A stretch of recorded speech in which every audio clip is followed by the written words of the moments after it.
In this video, we'll cover everything you need to know about intelligence. We'll start by understanding what intelligence really is and how many different forms it can take. Then we'll move on to the mental models that help you assess a person's intellectual level. And finally, we'll look at how much genetics matter and how much we can train it. Then we'll explore how truly intelligent people think, what signals set them apart, how emotional intelligence works, and which habits and hobbies strengthen it in everyday life. You can watch this mega video straight through, like a mini course or in sections. Either way, I recommend watching it in order because each chapter lays the foundation for the next. Let's start from point zero. Realizing that there are many more types of intelligence than we're used to thinking about. To begin this journey, we need to broaden our definition of intelligence. We often think only of school grades or test scores, but in reality, intelligence comes in many more forms, and it includes the body, relationships, creativity, and much more. In this first chapter, we'll look at the 9 types of intelligence and understand why recognizing them can change the way you see yourself and the people around you. In today's video, I'll talk about intelligence, and in particular, I'll focus on the multiple intelligences theory. This theory was developed in 1983 by the psychologist and Harvard professor Howard Gardner in his book, Multiple Intelligences. We all know that intelligence is not a one-dimensional resource. Since we go to school as young kids, we understand that some of us are better at subjects such as math, some of us are better in languages, and others excel in physical activities, for example. These natural propensities reflect the type of intelligence that most characterizes us. Some scientists believe that intelligence is innate, and therefore it's very difficult to modify because it's conditioned by our genetic heritage. Others believe that intelligence can be trained, and that we can develop it in every moment of our life. Both points are correct, actually. Each of us has a type of innate intelligence superior to the others, but this does not mean that training cannot improve the other types of intelligence as well. It's important to be aware of the different types of intelligence so that each of us can identify and train its strengths and choose the profession that suits us best. I repeat this sentence because it's the key point of this video. It is important to be aware of the different types of intelligence in order to enhance your own strengths, not in order to fix your weaknesses. How many times have you met people working in a job they're clearly not suited for? For example, have you ever been a guest in a hotel where you found yourself dealing with a rude receptionist, a person with perhaps great technical skills who would do a great job in another department, but who clearly isn't suitable for a customer-facing job? Or take a soccer team, for example. Pick the best strikers, the top goal scorers in the world, and have them playing in defense. Do you think they'd play as well? Although they're great in their roles, if they play defense, they'll probably end up conceding 5 goals per game. These are just a couple of the numerous examples I could make. I'm sure that through your lives you all had experiences where you found yourselves dealing with people in a job role that was clearly not suitable for them. Albert Einstein once said, "Everybody is a genius. But if you judge a fish by its ability to climb a tree, it'll live its whole life believing that it's stupid." Gardner, in his theory of multiple intelligences, describes 9 different types of intelligence and argues that no one possesses them all together at excellent levels, but all are very useful in helping through our lives. Now let's see what these 9 types of intelligence are. You'll surely recognize yourself in one or more of those listed. If you'd like, tell us which one in the comments. I'm curious to see what's the most common type of intelligence among the followers of this channel. So let's begin. Number 1. Linguistic intelligence. Linguistic intelligence is reflected in the ability of an individual to use a clear and effective vocabulary. This type of intelligence is common among writers, journalists, poets, and linguists, for example. Having lived abroad for a long time, I've met many people from all over the world, some of whom already spoke the new language fluently after a few months, while others still struggle after many years. The former are clearly endowed with superior linguistic intelligence. This type of intelligence is useful not only for writing correctly and learning foreign languages with ease, but also for skillfully conversing and speaking in public, always finding a way to translate even sophisticated concepts into simple words, and being able to understand and associate with great ease even the most complex terms. Number 2. Logical mathematical intelligence. Logical mathematical intelligence is the ability to use logic to establish cause and effect links between various elements and the ability to juggle numbers easily. This type of intelligence is typical of scientists, engineers, and technologists, for example. Those in possession of it love arithmetic, deductive reasoning, and games of logic. It should be noted that logical mathematical intelligence involves both cerebral hemispheres, the left one, which recalls mathematical symbols, and the right one, which deals with building and elaborating concepts. Young adults with lots of logical intelligence are interested in patterns, categories, and relationships. They're drawn to arithmetic problems, strategy games, and experiments. Number 3. Spatial intelligence. Spatial intelligence is typical of sculptors, painters, pilots, and architects. This type of intelligence consists in the ability to perceive shapes and objects in space. Those who possess it normally have a developed memory for environmental details and know how to orient themselves in intricate places and recognize objects according to very complex mental patterns. This type of intelligence is particularly important for all those people who like to deal with planning and designing. Young adults with this kind of intelligence may be fascinated with mazes or jigsaw puzzles, or spend free time drawing and daydreaming. Number 4. Body kinesthetic intelligence. Bodily kinesthetic intelligence is the capacity to manipulate objects and use a variety of physical skills. Those who possess this type of intelligence also have strong coordination skills. Athletes, dancers, surgeons, and craftspeople exhibit well-developed bodily kinesthetic intelligence. Number 5. Musical intelligence. Normally, musical intelligence is located in the right hemisphere of our brain, but people with musical culture elaborate the melody in the left one. Those who have musical intelligence usually have a marked talent for playing musical instruments or for singing. It goes without saying that this type of intelligence is predominantly possessed by composers, musicians, and singers. Interestingly, there's often an effective connection between music and the emotions, and mathematical and musical intelligences may share some common thinking processes. Young adults with this kind of intelligence are usually singing or drumming to themselves. They're usually quite aware of sounds others may miss. Number 6. Interpersonal intelligence. Interpersonal intelligence is the ability to understand and interact with others effectively. Those who possess it use their empathic abilities to connect with others and understand their fears, feelings, and needs. This type of intelligence allows those who have it to know human beings, to understand their motivations, and, if necessary, to manipulate them.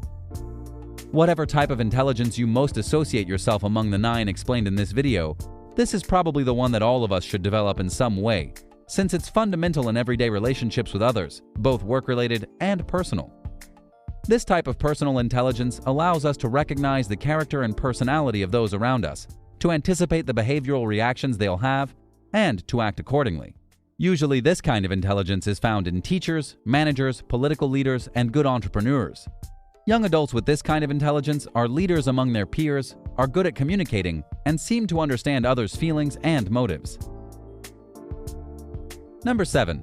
Intrapersonal intelligence. Intrapersonal intelligence for an individual is the ability to fully understand oneself, including one's own feelings, one's fear, and one's weaknesses in order to improve oneself to achieve one's personal goals. This is the type of intelligence that you can most develop by following this or other YouTube channels on personal growth that help you think about yourself by speaking to you frankly, but without judgment. This type of intelligence is common among actors, psychologists, and philosophers. These young adults may be shy. They're very aware of their own feelings and are self-motivated. Number 8. Naturalist intelligence. Naturalist intelligence is typical of biologists, astronomers, and anthropologists, and indicates the ability to make relevant distinctions within the natural world, such as distinguishing one plant from another, or one animal from another animal, and so on. This ability was clearly of value in our evolutionary past as hunters, gatherers, and farmers. It continues to be central in such roles as botanist or chef. It's also speculated that much of our consumer society exploits the naturalist intelligences, which can be mobilized in the discrimination among cars, sneakers, kinds of makeup, and the like. Number 9. Existential intelligence. The last in this list is existential intelligence, which represents sensitivity and capacity to tackle deep questions about human existence, such as the meaning of life, why we die, and how we got here. It's important to emphasize that this type of intelligence allows those who possess it to ask themselves these questions, but also to accept that the answers to these questions are partial, in constant evolution and that they can't be simply grasped in a rational way. Existential intelligence is typical of philosophers, psychologists, and partly also of physicists. To conclude, we can establish that these different types of intelligence are more or less innate in individuals. They're not static and can be developed through exercise. Furthermore, if not kept trained, an intelligence can become weaker over time. So it's important to keep our brain in continuous exercise. As mentioned in the introduction of this video, knowing how to recognize the intelligence closest to our attitudes allows us to understand not only which studies to undertake to develop it further, but also how to use it in order to achieve a successful life. What do you think of these 9 types of intelligence? Do you think they're a good type of classification for our intelligence? Or do you prefer other classifications such as IQ and emotional intelligence? Let us know in the comments. In the previous video, we saw the different types of intelligence. Now let's take a highly practical step. Okay, if you can become smarter, how do you actually do it today? In a world full of distractions, information, and wasted opportunities, what are the simple but effective actions that truly raise your level? In the next video, we get into the operational side, strategies, habits, and choices you can start applying immediately to become smarter in real life, not just in theory. You did 5 years of elementary school, 3 years of middle school, 4 years of high school, then 4, 5, 6, or even 7 years of college, plus maybe a master's or PhD degree on top, and finally, you start feeling a little smart. But in practical terms, you don't know how to do anything because you've never done anything other than pure theory. And then you find yourself writing a perfectly crafted post on Facebook, complaining about not having a job worthy of what you studied for, blaming the catastrophic situation of the job market in your country. But hey, cheer up, you got 300 likes. The truth is that being smart isn't just about knowing lots of things, but about knowing how to use them. And as you've probably figured out, in this video, I'm not going to give you the magic formula to increase your IQ, also because, and I hate to say it, while it can be improved, it's only to a limited extent, since it's largely determined by our genetics. However, the reason why this video is very important is that it will give you valuable guidelines to help you make the most of your IQ, whether it's 90 or 150. Because for many people, the problem isn't being unintelligent, but rather not knowing how to best apply their intelligence in the real world. And this is perhaps the main reason why many people with high IQs don't achieve the results they desire. So then, in this context, what does it mean to become smarter? For most of us, it means, for example, learning useful skills, possibly, but not necessarily skills that make us money.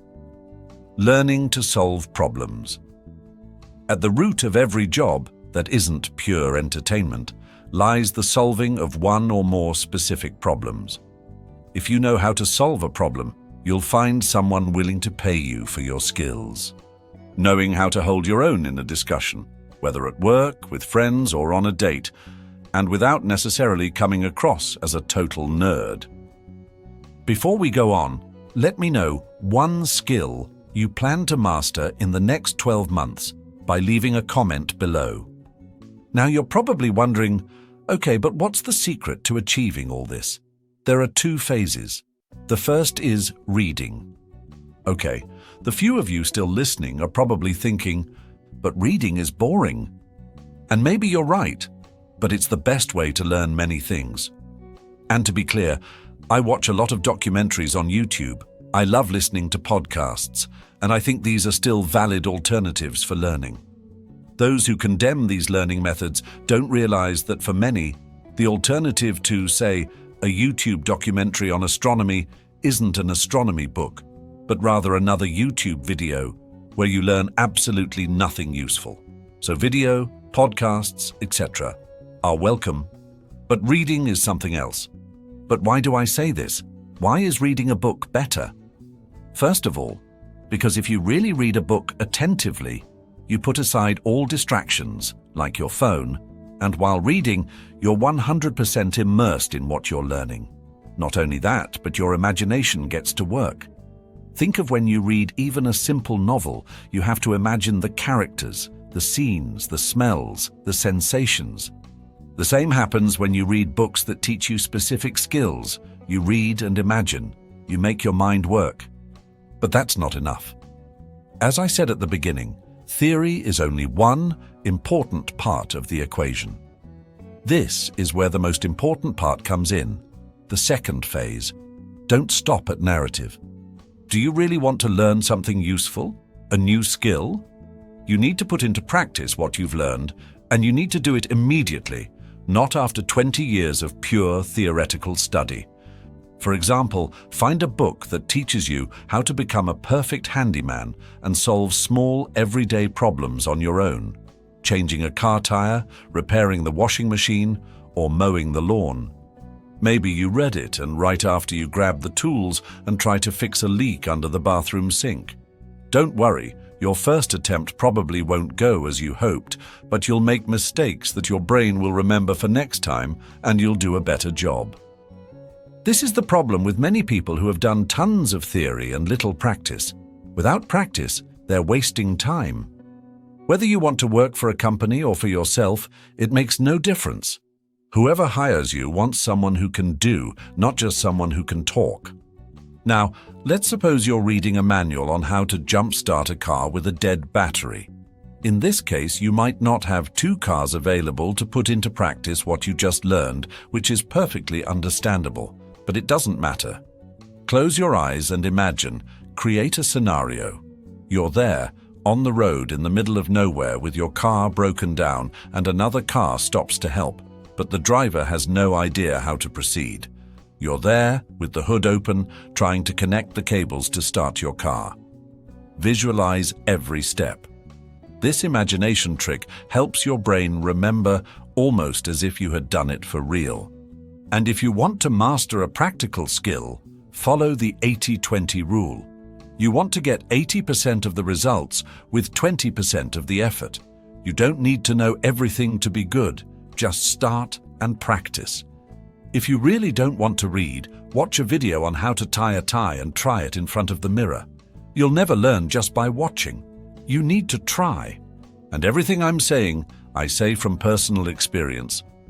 When I think about how much time I wasted in my life learning the theory of some subjects without ever putting them into practice or not doing so fast enough, I could cry for the wasted time. So, to sum up, read books that teach you a skill and then immediately put it into practice. Don't postpone. Okay, now you're probably wondering, but how do I choose what to read? Think of a topic you're interested in: cooking, DIY, investing. Go on Google or ChatGPT and search for the best books on that topic. And between us, the vast majority of books cost very little compared to the value they offer, so there's no excuse that you can't afford them. But be careful. To learn faster, you need to convince your brain that it's worth it. You need to be convinced. Don't learn just for the sake of learning.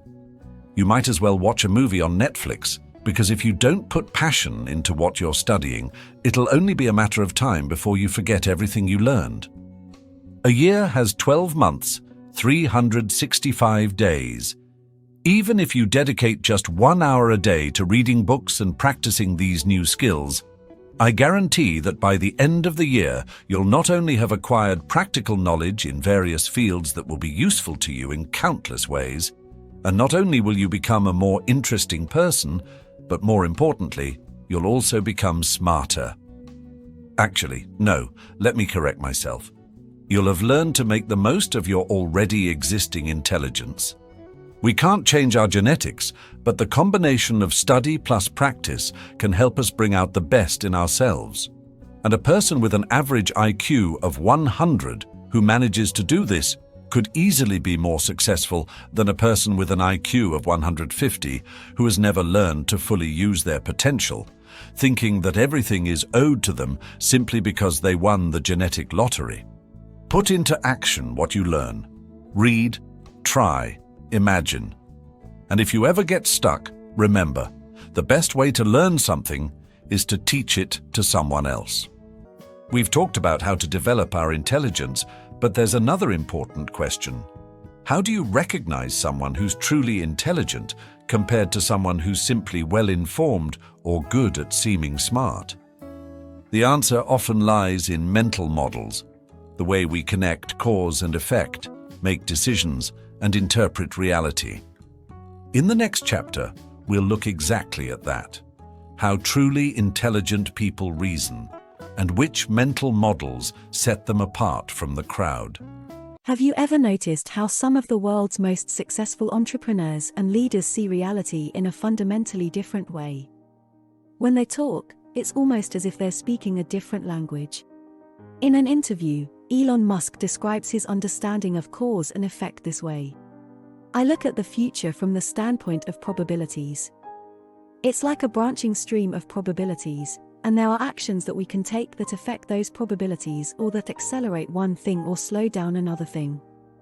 I may introduce something new to the probability stream."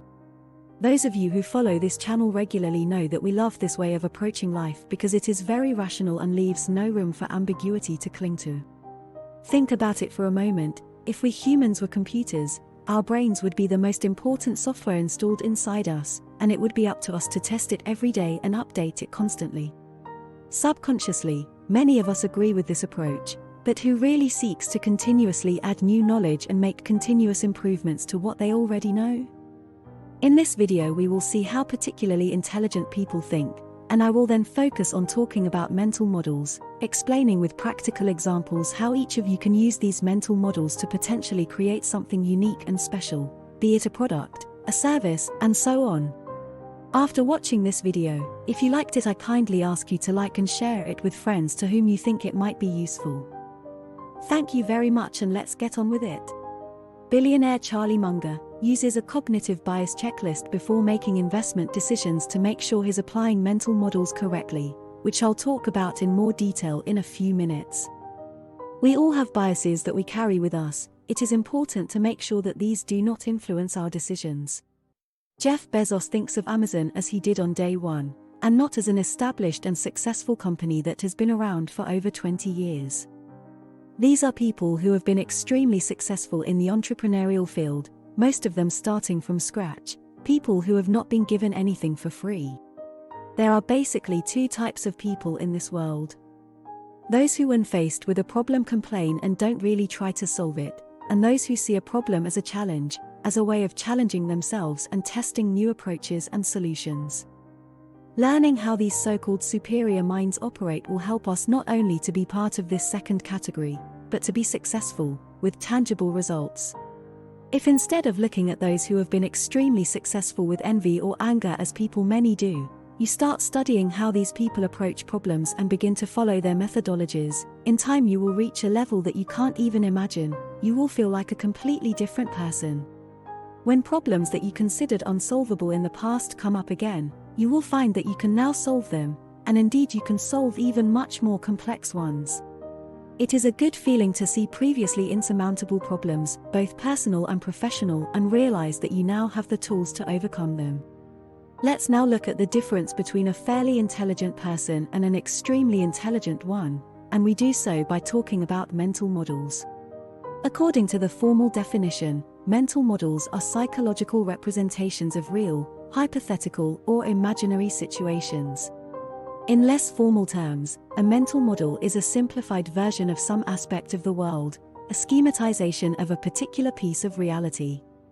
We all unconsciously create models of how the world works, how the economy works, how politics works, how others work, how we work, how our brains work, how our day should go, and so on. The better the model, the better we are able to act, predict, innovate, explain, explore, and communicate. The worse the model, the more we fall prey to costly mistakes. Have you ever been faced with a problem for which you had no idea where to start? The difference between great thinkers and ordinary thinkers is that for the latter, the process of using models is unconscious and reactive. And yes, saying I'm following my instincts is often just a sexy way of saying I have no idea what I'm doing, wish me good luck. For great thinkers, the way to approach problems is deliberate and proactive. All extraordinary people collect the most effective models from all disciplines and apply them creatively to their daily lives. While most people think of knowledge only in a horizontal sense, these great thinkers also think of knowledge in a vertical sense, in terms of depth.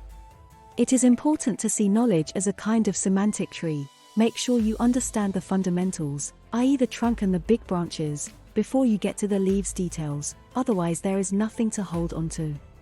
We live in an era of high specialization. Think for instance when you look for a job, most jobs seem to be all specialized jobs. There seems to be little room for generalists. You want to be a programmer? Learn to program. You want to be an accountant? You focus only on that. Want to be a human resources manager? Delve into that field. But if you go to the next level, you don't. Cultivating excellent knowledge in different fields will allow you to see things and reach levels that those who specialize in only one field will find very difficult to achieve, because they cannot easily see how opportunities in different fields intersect. By understanding for each field its verticality and depth, you can see how learning mental models connect things that were previously separate and disconnected. Just as each leaf of a tree is connected by twigs, which are connected by branches, which are connected by a tree trunk, so too are ideas connected by deeper and deeper ideas. Let's take an example of how using your knowledge from your studies, your work experience and your passions, you can apply these mental models to create something of your own.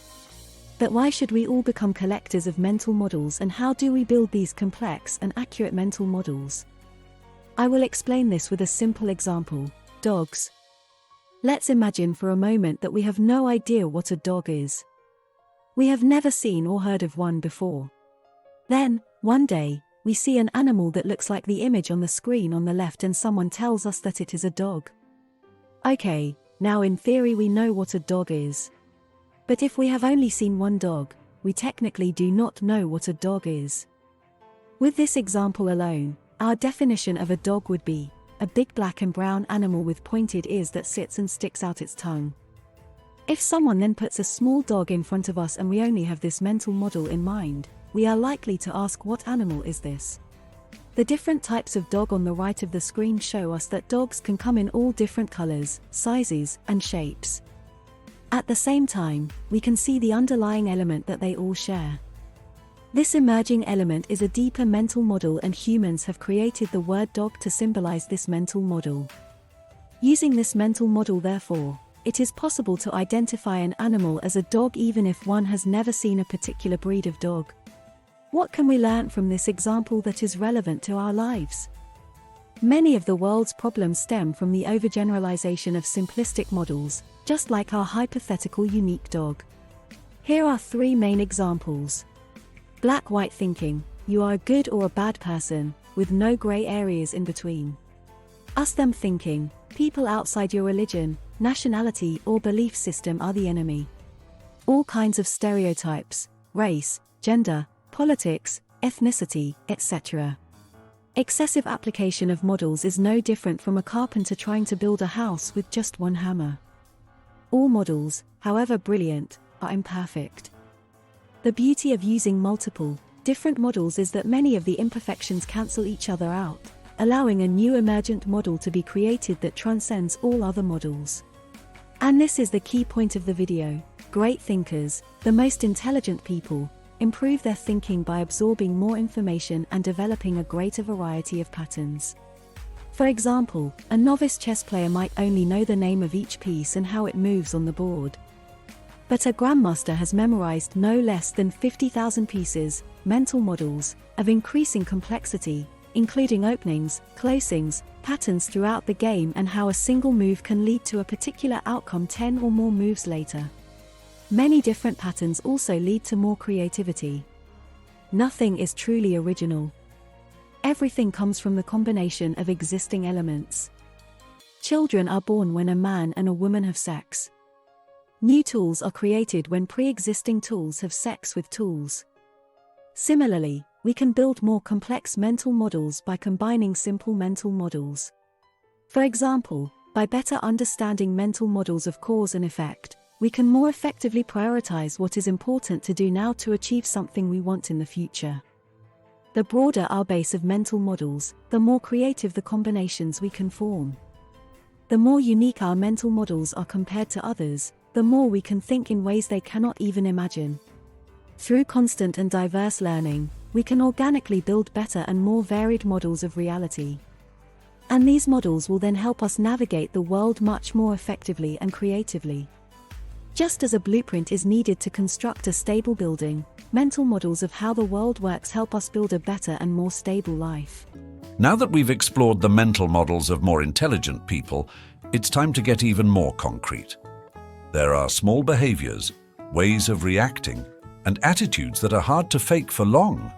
Signals that reveal real intelligence, even when there are no academic titles or major achievements on display. In the next video, we'll see 10 signs of intelligence that can't be faked, useful both for self-reflection and for understanding who you're dealing with. On this channel, you can find several videos where I talk about intelligence, whether it's in the form of simple IQ, in the form of emotional intelligence, or other types of intelligence categorized in different ways according to the research they're based on.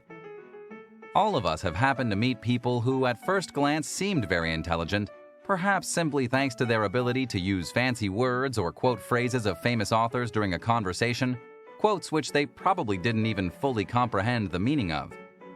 There's a difference between sounding smart and actually being smart. And yes, of course, there are different kinds of smarts. We're all smart in our own way and so on and so forth. A bit like the way every baby is beautiful in its mother's eyes. But the reality is slightly different. It's human nature to overestimate oneself. Most of us, including yours truly, probably believe ourselves to be smarter than we actually are. But if this is the case, how can we identify a truly intelligent person without being fooled?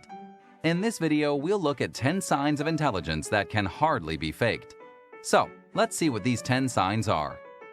Number 1. Great creativity. Innovative ideas and creative solutions are basically everyday practices for highly intelligent people. Creativity is actually one of the highest forms of intelligence because it requires thinking outside the box. Smart people can see things from different perspectives and excel at problem solving, as well as being good at turning their ideas into reality. Number 2. Natural curiosity.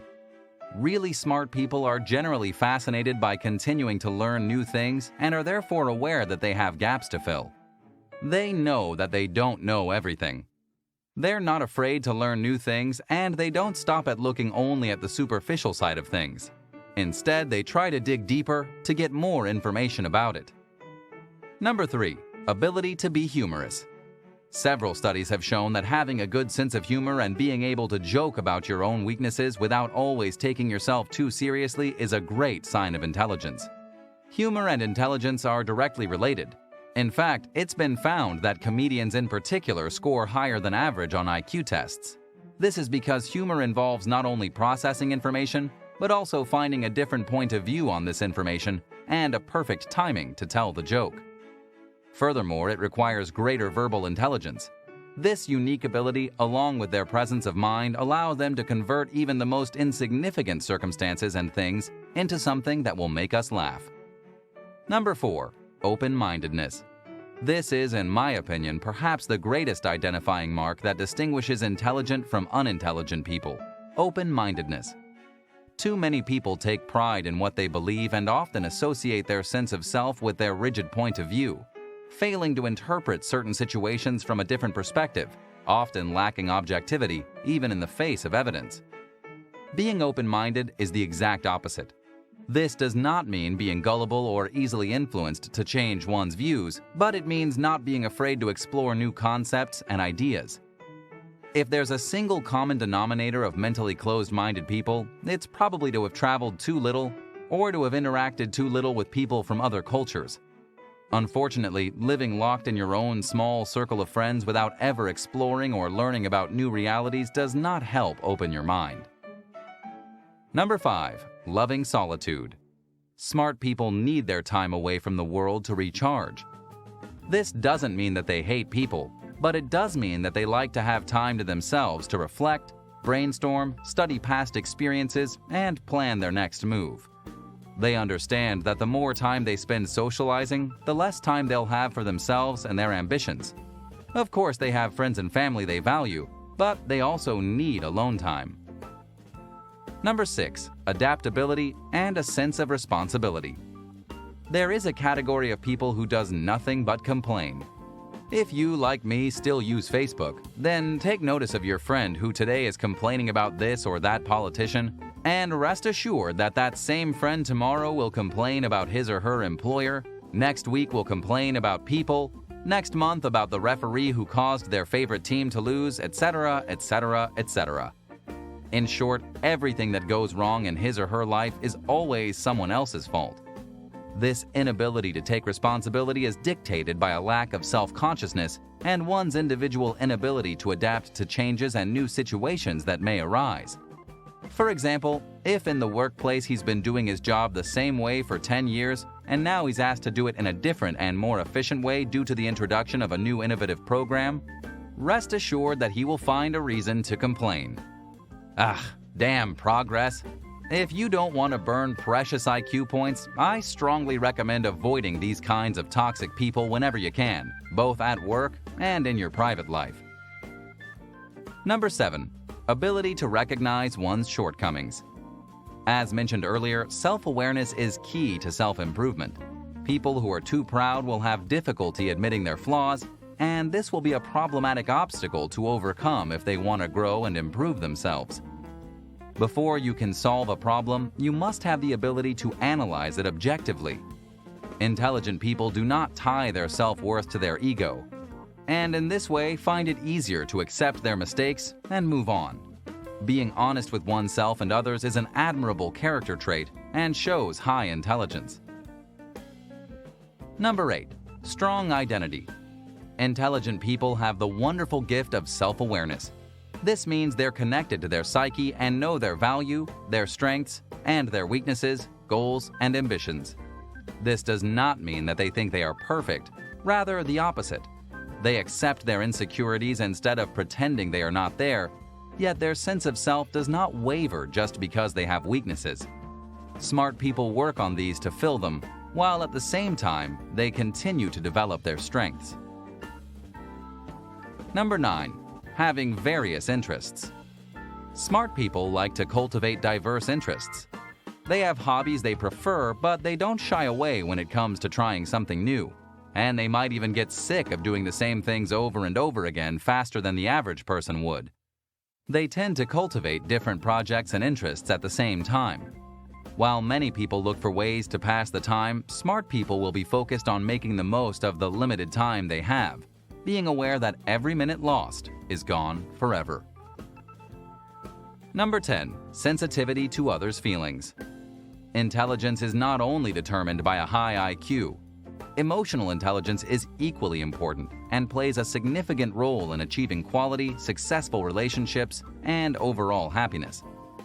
On this channel, you can find several videos where I talk about emotional intelligence. I put all the links below in the description in case you'd like to learn more about this topic. A well-developed emotional quotient enables you to cope with stress and helps you understand others better, allowing you to be sensitive to the feelings and emotions of the people around you. It also allows you to respond appropriately to their needs. In fact, empathy is one of the most important elements of emotional intelligence. We've focused a lot on the logical and cognitive side of intelligence, but a huge part of life is played out on the emotional level.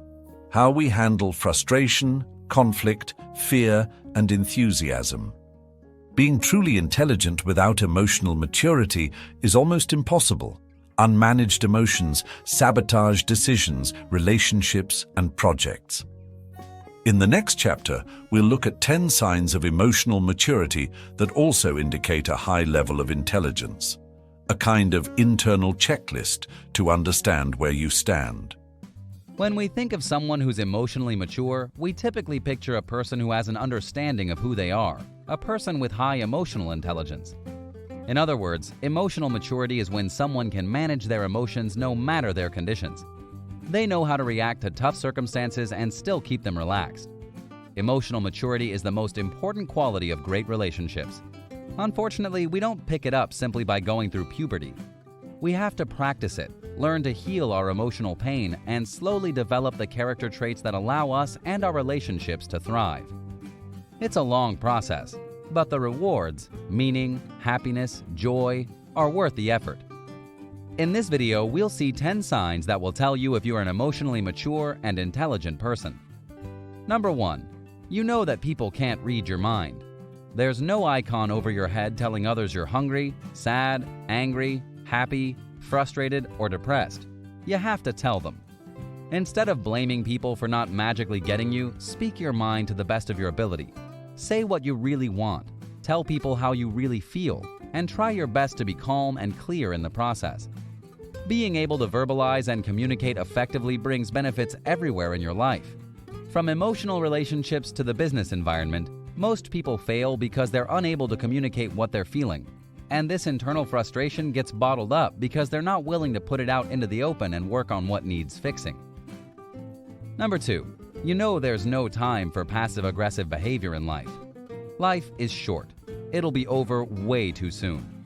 There's no time for bottling up negative emotions. When something stings, try to pull out the thorn immediately. Tell people where it hurts. Help them help you. The faster you can go from pain to processing, from feeling to sharing, the faster you'll alleviate your own and other people's suffering. Number 3. You choose your words carefully before you respond. In both business and life, the outcome of conversations can completely change by just taking a few moments to think things through before coming back with a reply. More often than not, people don't care about what the other person is saying. Instead, they're just waiting for the opportunity to hear themselves talk. This shows how superficial conversations often tend to become. At the other end of the spectrum, you have people who are too emotionally involved in the conversation and respond too quickly without allowing the information to be distilled. These are people who take everything said to them literally, without ever really taking the time to figure out what the other person was trying to communicate. You should always figure out what your best options are for getting the outcome you actually desire. The opposite of emotional maturity in this case is seen in people who would rather burn bridges because in the heat of the moment, they act out of impulse instead of reason. Number 4. You are careful in your relationships. There's a difference between being good-natured and being gullible. Yes, you should believe in the best of people and hand out many trust advances, but sometimes even good intentions lead down a muddy road.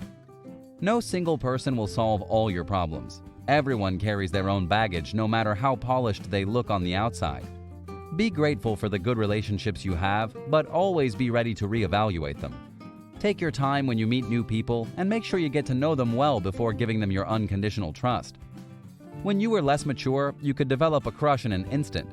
When you grow and become more emotionally mature, you're poignantly aware that everyone, however extremely charming or accomplished, could be a bit of a pain from close up.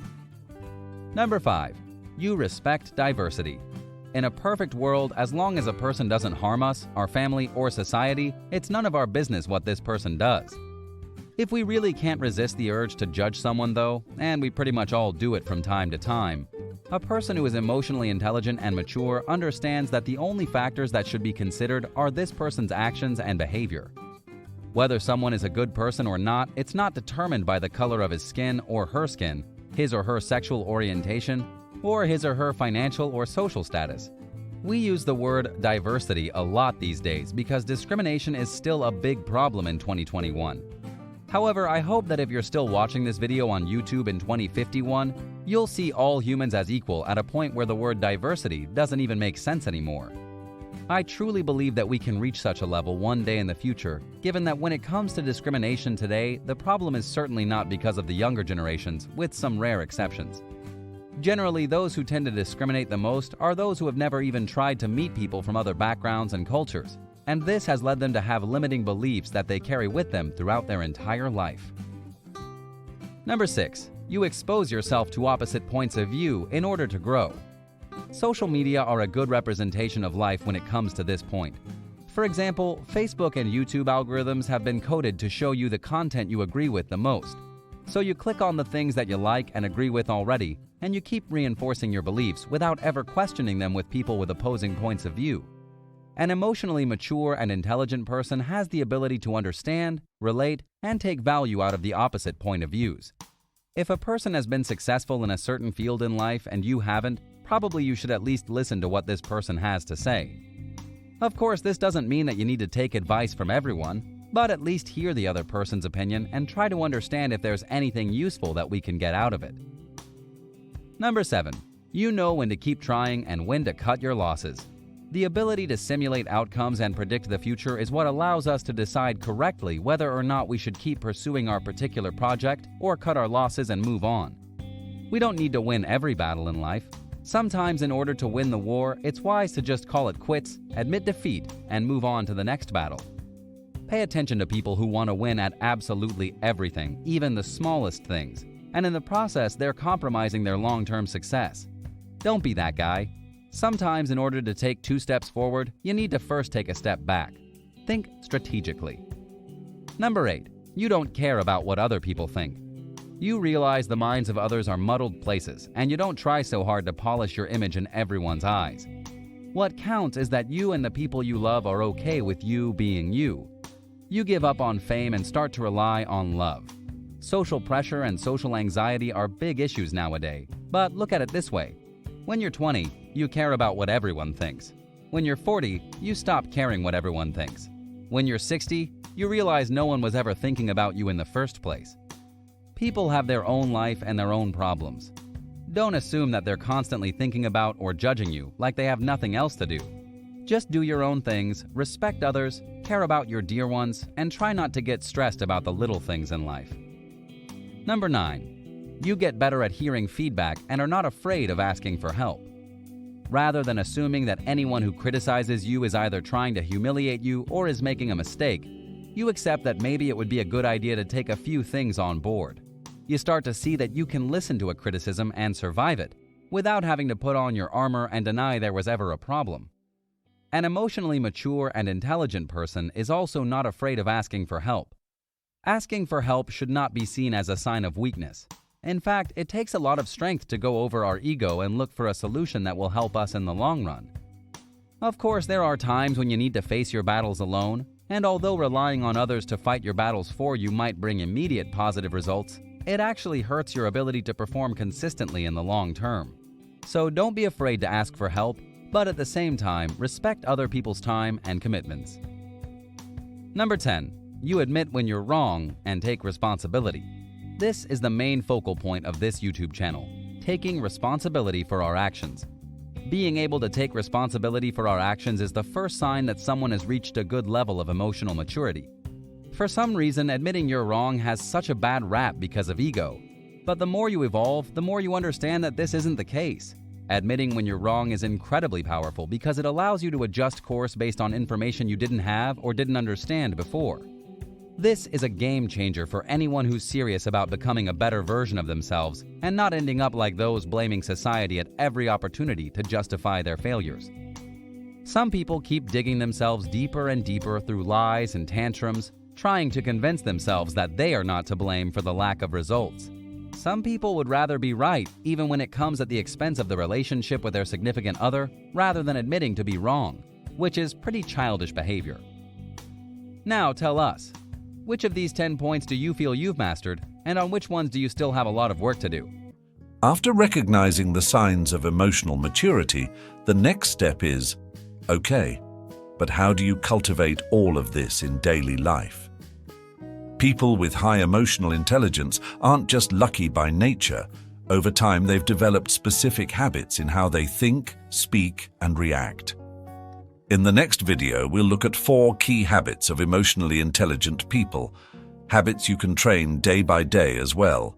Emotional intelligence comes from consistent habits, not just inspiring ideas. In this video, we'll explore 4 common habits among people with high emotional intelligence. As usual, if you like the video, please give it a thumbs up and share it if you think a friend might benefit from it. Let's see what these 4 habits are. 1. Letting go of unhelpful thoughts. Overthinking isn't always a good thing, and often it's what makes us unhappy. From childhood, we're told to think before we speak. We receive praise and attention for deep thinking and doing well in school. And as adults, our success at work largely depends on our ability to think carefully and creatively. While it's true that thinking more and more intensely helps us most of the time, there are still many situations where overthinking makes things worse. For example, when an irrational worry creeps into our mind, thinking more about that worry rarely solves anything and usually makes us feel more anxious. When you're in bed at 2 a.m. unable to sleep, thinking more about why you can't sleep will only keep you awake longer. This is an important point. If possible, we should avoid being anxious about things we can't control. Once you've reflected on a mistake and tried to learn from it, dwelling on it continuously will only make you feel unhappy. Intense thinking is a tool, and like any tool, it can be used well or poorly. Emotionally intelligent people understand when a situation can benefit from more reflection and when it might only worsen things. As anyone battling chronic worries, self-doubts, or perfectionism knows, sometimes it's really hard to stop thinking. And that makes sense. Most of us have been trained for years to keep thinking even when it's hard, but few of us have been trained to stop thinking. If you want to become more emotionally intelligent, commit to a training regime to exercise what we can call the thinking muscle. Practice letting go of unhelpful thoughts even if they are true. Exercise your ability to redirect attention instead of letting it wander wherever it wants. Letting go of unhelpful thoughts is hard, and there's no magic formula that makes it easy. Like any other important life skill, it requires practice and patience. The ability to divert your mind from unhelpful thoughts is one of the most powerful ways to improve your emotional intelligence and happiness. Quoting Fyodor Dostoevsky, "Thinking too much is a disease." 2. Accepting painful emotions. It's natural to run away from painful feelings, but this only strengthens them. The human brain is a learning machine, and it's particularly sensitive to what you teach it. Specifically, the way you react to situations, especially emotionally charged ones, teaches your brain what to think about those situations in the future. For example, suppose you go hiking on a new mountain trail one afternoon. Halfway through, you decide it's too dangerous and head home. You've taught your brain that trail is dangerous, so if you decide to hike there in the future, you'll feel a bit anxious. It's pretty natural, right? When you try to escape painful sensations, you teach your brain that it's dangerous to feel bad, which only makes things worse. Emotionally intelligent people understand that just because something hurts doesn't mean it's bad. The fact that muscles are sore after a workout doesn't mean something is wrong and that you shouldn't work out anymore. Similarly, feeling anxious while public speaking doesn't mean public speaking is dangerous and should be avoided in the future. But more than understanding this difference, emotionally intelligent people train themselves to react to painful emotions with acceptance, not avoidance. Because here's the thing, when you accept your emotions, you teach your brain that they are safe and normal, even if they make you uncomfortable. If you want to feel better in the long term, you have to practice being willing to feel bad in the short term. Quoting Veronika Tugaleva, "Emotional pain cannot kill you, but running from it can." 3. Managing mistakes with compassion. From a young age, most people grow up believing that being hard on themselves is the only way to be successful and improve in life, developing a habit of negative self-criticism because we think it will motivate us to be better in the future. To some extent, this is true, but the fact is, self-criticism gives the illusion of motivation, but if it's excessive, it only discourages us. Self-criticism after a mistake feels productive because it feels like doing something, but too much negative self-criticism is disastrous in the long term because it makes you feel anxious, insecure, and full of self-doubt. If you want to become more emotionally intelligent, you need to avoid the trap of excessive self-criticism. Instead of reprimanding yourself after a mistake as a false form of motivation, try this. Acknowledge the mistake for what it is. Accept that you can't change the past. Focus on what you can actually control to move forward. In other words, try to treat yourself after a mistake as you would treat a friend, with kindness and encouragement. Fortunately, most of us already know how to be compassionate. It's just a matter of remembering to apply it to ourselves. Quoting Louise Hay, "You've been criticizing yourself for years and it hasn't worked. Try approving of yourself and see what happens." just a clarification before moving on to the next point. This doesn't mean using acceptance as an excuse not to try to improve, as many do. That's simply laziness. This means simply understanding when you've done your best and accepting the fact that sometimes we have limits beyond which good intentions aren't enough. 4. Choosing values over feelings. The heart of emotional intelligence is the ability to subordinate your feelings to your values. Now you might be asking, subordinate my feelings to my values. But aren't my feelings the most authentic part of who I am? No, there's nothing inherently special or authentic about emotions compared to any other part of your experience. Think about it. Is your craving for that bag of chips more authentic than your desire to be healthy and fit?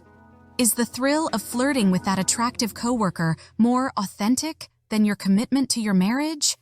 Here's the problem with feelings. Your feelings will get you into trouble just as often as they'll help you.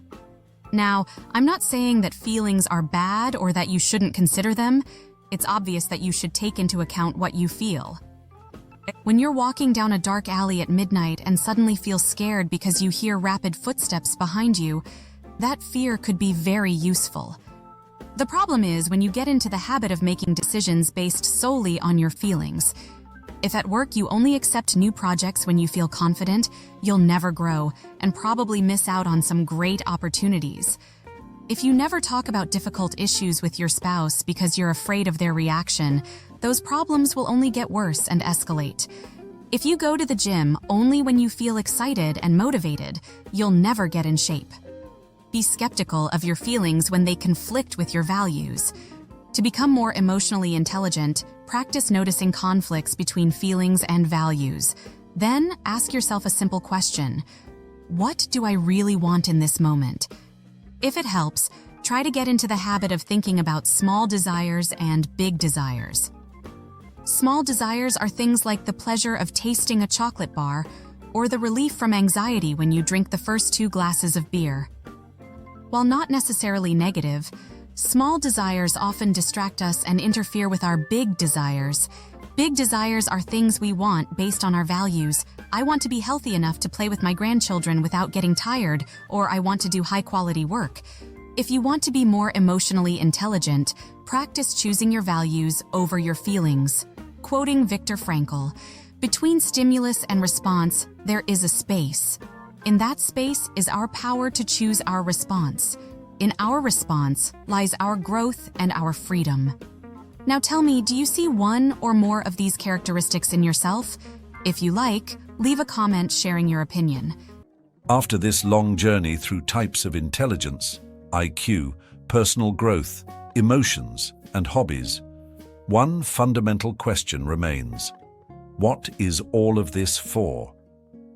It's not just about earning more or building a better career. In a complex world, our decisions have enormous consequences for ourselves and for others. In the next and final video, we'll see why being intelligent isn't just a personal advantage, but a real moral obligation toward ourselves, toward the people close to us, and toward the society we live in. How many times have you faced a tough decision and asked yourself, what's the right thing to do? Or, how can I make a better choice? Today, we'll explore an idea that could completely change how you approach life and personal growth. We're talking about a moral obligation that's not just an ethical duty toward others, but also incredibly practical. The moral obligation to evolve our intelligence. This concept, introduced by John Erskine, an American author and educator, might completely transform how you think and live. In 1914, John Erskine wrote an essay titled "The Moral Obligation to Be Intelligent," where he presented a simple yet powerful thesis. Intelligence isn't just a mental ability, it's a moral responsibility. For Erskine, being intelligent doesn't mean having high grades or solving complex equations. It means using our ability to think, analyze, and understand the world in order to make better decisions and live more consciously. But why is this a moral obligation? Because without intelligence, we risk blindly following emotions, traditions, or others' opinions, leading to mistakes that could have been avoided. One of the biggest social problems that Erskine would point out is the damage caused by people who act emotionally instead of rationally. These individuals, often unwilling to reflect or analyze, can make decisions that harm not only themselves but their entire community. Think, for example, of leaders who make decisions based on emotions or prejudices. The consequences can be devastating: unnecessary conflicts, wasted resources, dysfunctional policies. The lack of rational and empathetic intelligence can turn progress into chaos. But let's not forget how powerful emotions can be. Think about it. Not only in Italy, but in every country around the world, these kinds of politicians win votes by appealing to people's emotions rather than relying on measurable facts and data. That says a lot about the respect they have for the intelligence of those who vote for them. But back to us. Have you ever made a decision driven by emotion and later regretted it? Imagine being at work and having a disagreement with a colleague. Your first reaction might be to get angry, respond aggressively, or avoid the conflict altogether. But if you pause for a moment and apply Erskine's idea, what would you do? Using intelligence here means asking yourself, what's the ultimate goal? How can I handle this situation productively? It's not just a rational approach, it's also a moral act, because you're choosing to improve your relationship with your colleague and contribute to a positive work environment. This is a simple example from everyday life, but it's in these small details that the fabric of an intelligent society is built. Now, imagine this same dynamic on a collective level. How dangerous is it when political or social decisions are made without rational reflection? How many times have mass movements been driven more by emotion than analysis? A society that doesn't cultivate intelligence, but instead follows emotions, slogans, and superficial thinking risks perpetuating conflict, injustice, and destruction. A historical example helps. Think about the witch hunts or the McCarthy era in the United States. In both cases, the lack of rational thinking led to deeply unjust decisions based on irrational fears instead of facts. This shows that intelligence is crucial not only for individuals, but for society as a whole. Erskine was highly critical of anti-intellectualism, a trend he already saw in 1914, which is still very present today. How often do we hear phrases like, "Follow your heart, don't overthink"? Yes, emotions are important, but relying solely on emotions without reflection can be dangerous. Take financial investments, for example, something I often discuss on this channel. If you invest purely based on excitement, maybe putting everything into the latest trendy stock, you could lose everything. Using intelligence means doing research, analyzing risks, and making thoughtful decisions. And this doesn't just benefit you, it also affects those who depend on your decisions. Many people think, well, if I make a bad decision, I'm the only one who suffers. But are you sure it only affects you? If you gamble your entire paycheck at a slot machine, are you really the only one paying the price? Or does your choice also affect your loved ones? But here's the key. For Erskine, intelligence isn't just logic or rationality. It includes empathy and the ability to see the world from others' perspectives. For example, imagine a heated argument with a friend or family member. Instead of trying to win the argument, stop and ask, what is this person really trying to communicate? That's using intelligence morally, because you choose to listen and understand rather than fuel the conflict. Likewise, intelligence requires curiosity, the desire to learn, grow, and understand new things. When we approach life with an open mind, we discover solutions we never would have imagined. Another important area is intelligence in relationships. Imagine going through a tense period with your partner. Your instinctive response might be to blame or defend yourself. But applying Erskine's idea, you pause and reflect. What can I do to improve this situation? How can I show understanding and find common ground? That's moral intelligence in action. According to Erskine, intelligence also requires constant personal growth. It means never settling for what we already know, but always seeking to expand our knowledge and skills. So, how can we apply the moral obligation to be intelligent in daily life? Here are 3 practical steps. Pause and reflect. Before making an important decision, ask yourself, what outcome am I aiming for? Have I considered all the options? This helps avoid impulsive choices and leads to more conscious decisions. Seek understanding. When facing conflict, try to see things from the other person's perspective. Ask yourself, why are they reacting this way? Empathy is a form of intelligence and can completely change how you handle personal relationships.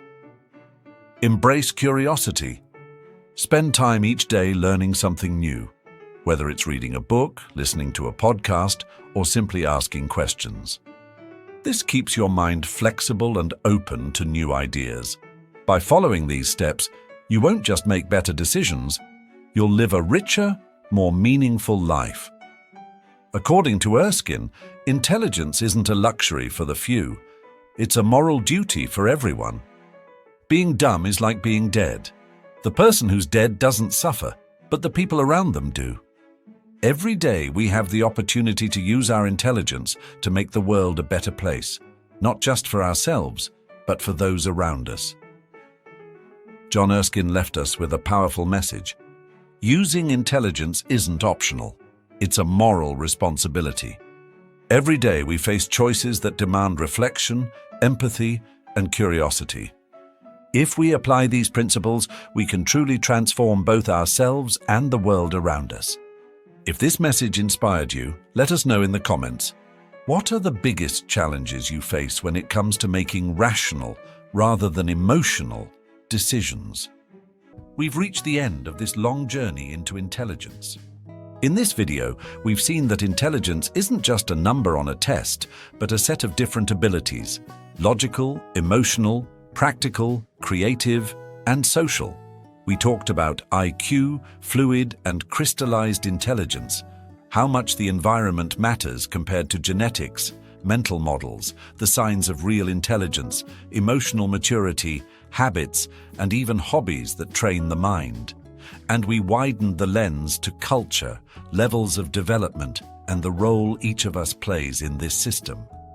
If there's one idea I want you to take away, it's this. Intelligence isn't a label, it's a responsibility. It's something you can choose to cultivate every day, in how you think, how you treat others, the decisions you make, and the information you choose to absorb. If some parts hit you more than others, I invite you to go back, re-listen to those chapters, and most importantly, take at least one concrete thing out of this video to apply starting today. A habit, a hobby, a new way of thinking, or a different way of responding to emotions. If this mega video was useful to you, let me know in the comments. Also, don't miss the video you see on screen, and thank you truly for making it all the way to the end of this journey, which isn't the end of anything, but simply a new starting point. See you next time.